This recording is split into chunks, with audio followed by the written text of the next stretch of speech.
যে তুলসী ভগবান শ্রীকৃষ্ণ এবং শ্রীমতী রাধারানী দুইজনেরই অন্তরঙ্গা সখী, তাই না? ভগবান শ্রীকৃষ্ণের যেমন নিকটবর্তী সখী, শ্রীমতী রাধারানীরও তেমন অন্তর্বর্তী সখী। কেন? কারণ এই তুলসী ভগবান কৃষ্ণ এবং শ্রীমতী রাধারানীর মিলন ঘটিয়ে দিয়েছিল। হ্যাঁ, তুলসী যেদিন দ্বারকায় যাবে সেদিন বৃন্দাবন থেকে শ্রীমতী রাধারানী বলে দিয়েছিলেন যে তুলসী, তুই জেনে আসবি আমার প্রাণ গোবিন্দ কেমন আছে। আমার প্রাণ গোবিন্দ কেমন আছে এটা তুই দ্বারকায় গিয়ে জেনে আসবি। আর আরেকটা কথা জেনে আসবি, সেটা কি? যে আমার প্রাণ গোবিন্দের কি আমার কথা মনে আছে। এই কথা, বেশি কিছু কিন্তু নয়, শুধুমাত্র দুটো জিনিস জানবি। কি? আমার প্রাণ গোবিন্দ কেমন আছে, তার কুশলটা নিবি, সে কি ভালো আছে, এই হচ্ছে 1 নম্বর। আর 2 নম্বর কি জানবি, প্রাণ গোবিন্দের কি এখনো আমার কথা মনে আছে, নাকি সেই দ্বারকার সকল কৃষ্ণ ভক্ত গোপীদের পেয়ে সেই বৃন্দাবনের শ্রীমতী রাধারানীকে সে ভুলে গেছে। এই দুটো জিনিস সে জেনে আসবে। আবার শ্রীমতী রাধারানী এটাও বলে দিয়েছে যে শোন তুলসী, তুই আবার আগ বাড়িয়ে কিছু বলতে যাবি না। হ্যাঁ, আমরা সবাই কি ছোট হতে চাই না, কেউ আমরা ছোট হতে চাই না। যে একসাথে যাচ্ছি, তুমি আমার সাথে কথা বললে না, ও মা আমি আগে বলবো না, এরকম একটা। তো সেরকম সেই শ্রীমতী রাধারানীও তুলসীকে বললো, তুলসী শোন, তুই আবার আগ বাড়িয়ে কিছু বলতে যাস না যেন। তোকে যখন জিজ্ঞেস করবে তখন তুই আগেই আমার কথা বলবি। হ্যাঁ, এটা শিখিয়ে। তো যাই হোক, তো তখন তুলসী দ্বারকায় গেল। শ্রীমতী রাধারানী তো এই যে তুলসী যতক্ষণ পর্যন্ত না আবার সেই বৃন্দাবনে ফিরে আসছে ততক্ষণ পর্যন্ত তুলসীর যেন, সেই শ্রীমতী রাধারানীর যেন ঘুম নেই, যে না জানি কি কুশল নিয়ে আসে।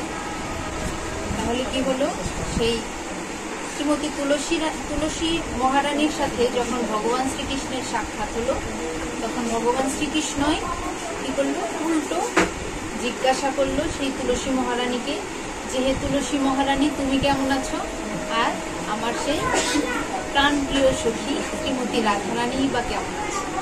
তাহলে তুলসীর কি আর উল্টো জিজ্ঞেস করার প্রয়োজন আছে? নেই, তুলসী তো উত্তর পেয়েই গেছে। তো তখন তুলসী কি করলো, এই বার্তা নিয়ে সে হুড়মুড়িয়ে বৃন্দাবনে গিয়ে শ্রীমতী রাধারানীর কাছে বলল।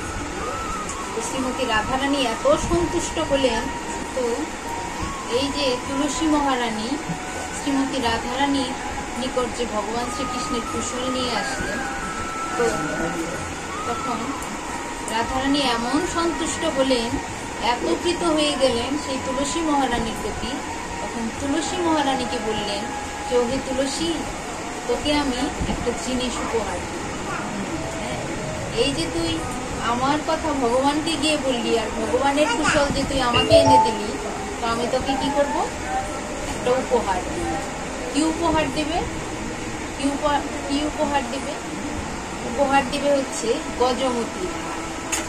হ্যাঁ, গজমতি কি? এই যে হাতির দাঁত আছে না, গজ, সে হাতির দাঁত দিয়ে সুন্দর করে তৈরি একটা হাট, সেটা হচ্ছে গজমতি।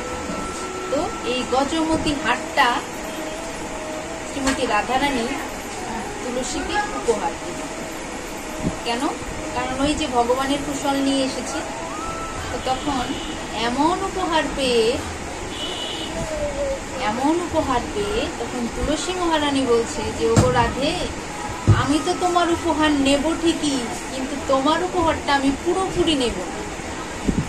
হ্যাঁ, তোমার উপহারটা আমি নেব ঠিকই, কিন্তু তোমার উপহারটা আমি পুরোপুরি নেব না। সেটা আবার কেমন কথা গো? উপহার নেবে, উপহার পুরোপুরি নেব না, সেটা আবার কেমন কথা? তখন তুলসী মহারানী বললেন, এই যে তুমি আমাকে গজমতি হার দিতে চাইছো না, এই যে আমাকে গজমতি হারটা দিতে চাইছো, তো আমি তোমার গজটাও নেব না, আমি তোমার হারটাও নেব না। তাহলে কি নিব? মাঝখানের ওই মতিটুকু নিব।